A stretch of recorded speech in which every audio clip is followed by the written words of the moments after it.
Zaman sekarang bila pergi scan perut isteri, tunjuk gambar baby perut dalam perut, tunjuk kertas 3D, dia tu free, aurat atau tidak? Aurat. Ramai orang sekarang tunjuk dalam perut bini dia di khalayak ramai. Tu dipanggil suami mangkuk hayun. Faham lagi? Kerana apa? Meniru-niru orang lain. Apa orang buat? Dia tak tanya hukum, terus dia buat. Hukumnya haram. Aurat ni di luar dan di dalam. Faham lagi?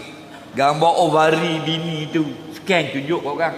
Gambar dalam kandungan rahim bini dia tunjuk ke orang. Kerana apa? Rasa hebat. Nampak? Rasa hebat. Bodoh lu. Nak scan perut, hukumnya wajib atau tidak? Cuba jawab lagi. Scan perut bini nak tengok laki ke perempuan, wajib ke tidak? Tidak.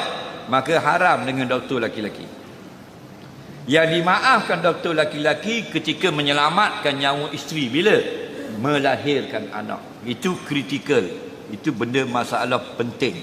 Maka kalau tidak ada doktor perempuan, dimaafkan doktor laki-laki.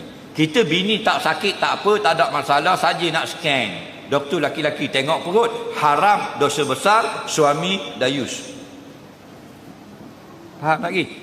Yang kata doktor laki-laki boleh sambut kelahiran bini kita, itu darurah dipanggil. Faman ya'tura ghaira baghin wala 'adin fala isma 'alaih. Barang siapa yang darurah dimaafkan. Apa darurah? Bini dia nak bersalin, tak ada doktor perempuan. Maka darurah doktor lelaki. Ad-darurah tubihul mahzurah. Dalam keadaan kritikal dimaafkan doktor laki-laki. Ni nak scan, nak tengok anak je, kritikal ke tak? Tidak, haram. Tuju tak tuju, nombor 2. Hukumnya haram. Okey? Kalau dengan doktor perempuan, silakan. Boleh tengok perut. Okey? Kita tak ada kembung perut, duduk saja-saja pun pakai seluar ketat. Nampak tak? Anak dara pergi mall pun punggung puing.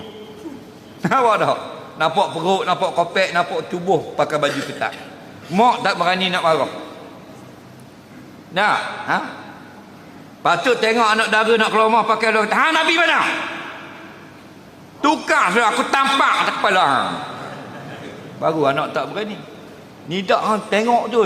Elok sangat pakai seluar ketat lagu tu. Beli kat mana tak tahu. Beli kat mak selai. Mak nak pakai juga. Mak punggung macam tiang masjid.